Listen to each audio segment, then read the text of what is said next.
How good was Eddy? Man, Eddie was good as shit. Eddie, like, people don't understand, Eddie was very talented. And Like, big and strong too. man, Eddie was that big and could do a backflip. Yeah. Like, was like Was he drafted super. the year before? Or the No, same year? Same the year. same draft. What So pick was Chicago he? had the fourth pick, Okay. and then they traded Elton Brand For you. for me, Okay. and swapped with the Clippers. That's how Elton ended up in Clippers. Uh-huh. Swapped second Uh-huh. pick or whatever. Okay. And me and Eddie didn't like each other for no reason except for on some hoops just being Right. pitted against each other and Mhm. ranked and da-da-da-da. And then once we start like being around each other more and to meet each other's families, like I fell in love with dude, great heart.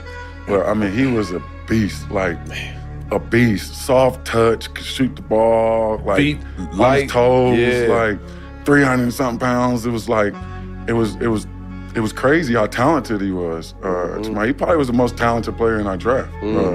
He was 18 years old, 7 feet tall, and the 4th pick in the entire 2001 NBA draft. Over the next 12 years, he would earn close to $70 million. By the time he was 31, almost none of it was left. This is the story of Eddy Curry, the high school phenom who became one of the most cautionary tales in modern basketball history. A heart condition that nearly ended his career. A $60 million contract that became a punchline. A lifestyle so extravagant that his own bankruptcy filings read like fiction. And a personal tragedy so dark it broke him before basketball ever could. This is a case file in 5 parts about how fast a fortune can disappear, and how a man with everything became a man with nothing in less than a decade. Eddy Curry came out of Thornwood High School in South Holland, Illinois as the most coveted big man in the country. He was already 6'11", 290 pounds, and could run the floor like a wing. Scouts compared him to Shaquille O'Neal. He committed to DePaul, then changed his mind and entered the NBA draft directly out of high school. The Chicago Bulls selected him 4th overall, ahead of future stars like Joe Johnson and Tony Parker. He was a hometown kid joining the team that Michael Jordan had built and abandoned.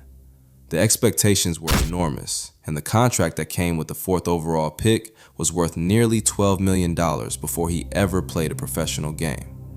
At 18 years old, Eddy Curry was set for life. That was the easy part of the story. In March of 2005, during his 4th season with the Bulls, Eddy Curry collapsed at practice. The diagnosis was an enlarged heart, a condition called cardiomyopathy. The same condition had killed several professional basketball players in the prior decade, including Reggie Lewis and Hank Gathers. The Bulls panicked. To clear him to play, they wanted Eddy to take a DNA test for the genetic markers that might suggest his condition was hereditary. Eddy refused. He said taking a DNA test for an employer was a violation of his privacy and of his right to control his own genetic information. The Bulls said they could not let him play without it. The standoff broke their relationship. By October, Eddy Curry was traded to the New York Knicks. He had stood up for a principle, and it cost him his place in the franchise that drafted him. The New York Knicks, run at the time by general manager Isaiah Thomas, did something almost no other team would have done. They traded multiple draft picks for Eddy Curry and then signed him to a 6-year, $60 million contract. There were no protections in the deal for his heart condition. The Knicks were betting Eddy's full career on a player they had not even cleared medically themselves. For 1 year, the gamble looked smart. Eddy averaged 19 points a game in 2007. Then, everything went wrong. He showed up to the next training camp visibly heavier. His weight ballooned past 340 pounds. His conditioning collapsed. He missed games. He stopped starting. He stopped playing. The Knicks paid him $56 million guaranteed dollars across 6 seasons, and Eddy Curry never appeared in a single playoff game wearing their uniform. It became one of the worst contracts in NBA history. Eddy Curry's spending habits became part of public legal record because of court documents from a child support dispute. Reporters who read those filings could not believe what they were seeing.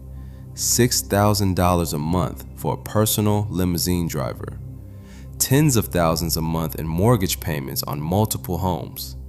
A monthly salary for a personal chef. Tens of thousands in clothing every month. Designer watches. Luxury cars he reportedly did not even drive himself. By some estimates, his lifestyle cost more than $90,000 a month, over $1 million a year, just to maintain. And he was not just spending on himself. Court records suggested that dozens of relatives, friends, and hangers-on were on his payroll in some way. He was carrying an entire community on a basketball contract. And then the contract ended. Beyond basketball, beyond the money, came the part of the story that defined Eddy Curry as a human being more than any of his stats ever did.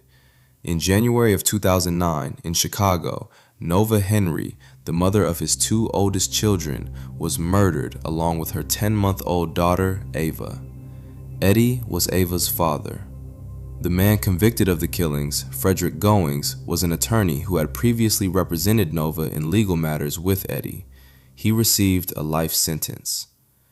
Eddy has rarely spoken publicly about what those days were like. By every account from the people who knew him, he was never the same player or the same man afterward. The lifestyle problems, the weight problems, the conditioning collapse, the professional failures that followed in New York and Miami, they all sit on top of a foundation of grief that the public has only ever glimpsed. A great deal of what looked like collapse, looking back, was a man trying to function while carrying something almost no one could carry. After the Knicks bought out his contract, Eddy Curry tried to keep his career alive. The Miami Heat signed him in 2011 for the league minimum. He sat at the end of the bench, almost never played, and was actually waived before the playoffs began, meaning he watched from the sideline, off the roster, as that team won an NBA championship. After that, comeback attempts in China, in Dallas, in the D-League, none of them stuck. Off the court, the financial pressure exploded. The IRS came after him for over $1.4 million in unpaid taxes. Lenders sued him over delinquent mortgages. A car finance company repossessed his Mercedes. By 2014, Eddy Curry filed for Chapter 7 bankruptcy. He had earned around $70 million over 12 seasons. His remaining assets, by his own filings, were worth less than what most middle-class Americans have in equity in a suburban house. $70 million. Gone in less than a decade. Eddy Curry today lives a quiet life in Texas. He coaches youth basketball occasionally. He has spoken in measured tones in a few interviews about money, about loss, about how fast it can go. He is not bitter by all accounts. He is 43 years old, no longer in the headlines, and probably better for it. His story is now an instructional case study in college business courses about athletes and personal finance. It will be told that way for as long as professional sports exists. $70 million is a number most people will never see.